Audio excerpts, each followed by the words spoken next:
In this lecture, we will discuss SCD Type 2, which is the first types of SCD which track history. In Type 2, we track every single change in source data and we reflect it in our dimension data.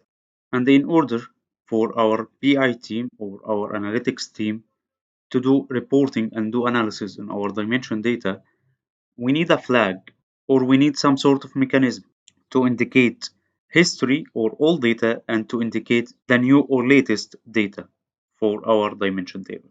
We have two ways to do this indication. Either we do it with dates to indicate the valid range of date for each record, so we can say this record is valid from this date till this date, or we can add a flag, or we can add both of them in the same table. And that's what we did here in our example. So let's move forward with this example so you can imagine how we can track history in type 2. Let's say we have a customer dimension table, we have surrogate key, and we have durable customer key. We have customer information such as city, customer name, customer category, valid from and valid to, validity dates we talked about, to track the range of date or to track the timeline in which this information was valid. So for us, this record or information in this record was valid from 1st of October 2019, and to indicate that this is the last record or the recent record, we should have a default value. So here we just choose a default value for valid to indicate this is the last or recent record for this customer. We indicate it as 1st of Jan 9999, which is a very far future date, or we can choose a default date other than this date. It depends on your organization standard. And we have a flag column, which is a very simple one character to indicate this is the last record or this is a history record.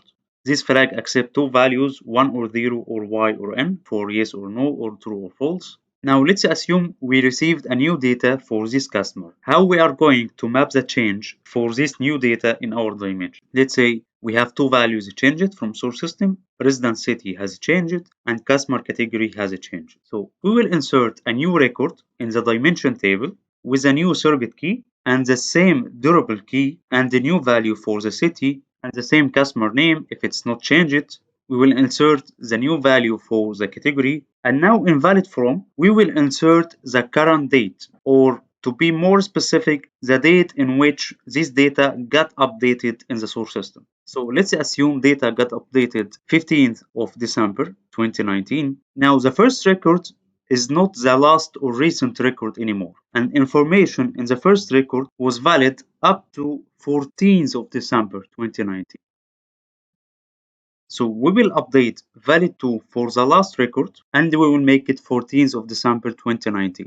And valid to in the new record, we will put the default value for the last or recent record. We will update the old record with false or n flag, and we will mark the new record as y or as true to indicate this is the last information or most recent information for this customer. So as you can see, we insert a totally new record for the new customer information, and we keep information that didn't change as it is. For valid from and valid to flag, we update the previous record by removing the default value of valid to column and inserting the last valid to date for this information. In our case, the new information came to us on 15th of December 2019. So this record or information in this record was valid up to 14th of December 2019. Then we update flag if we are using flag in our dimension. The previous record we updated as false or as n for no, and we update the new record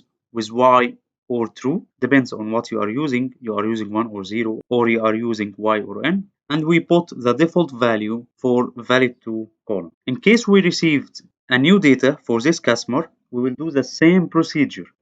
We will insert a new record with a new surrogate key, the same durable key. We will update customer information, which is updated. We will insert new information for the customer that came for us from source system. We will update valid to the last date where this record information was valid. We will put the default value for valid to in the new record, and we will update the flag to indicate the most recent record for this information and update the previous record flag to be in. So in this type, we keeping every single change in source system data and we reflect it to our dimension data. So the good part about it, finally, we have history in our data and we can do history analysis. But disadvantage, we now increase table size. If information in this table is increasing rapidly or increasing in a very fast rate, table size will increase also in a very fast rate, which will increase table size on database, and of course it will take a lot from disk storage space. But the good part about it, and that's what we need in our data warehouse, we now have history for all the changes happen on source system data.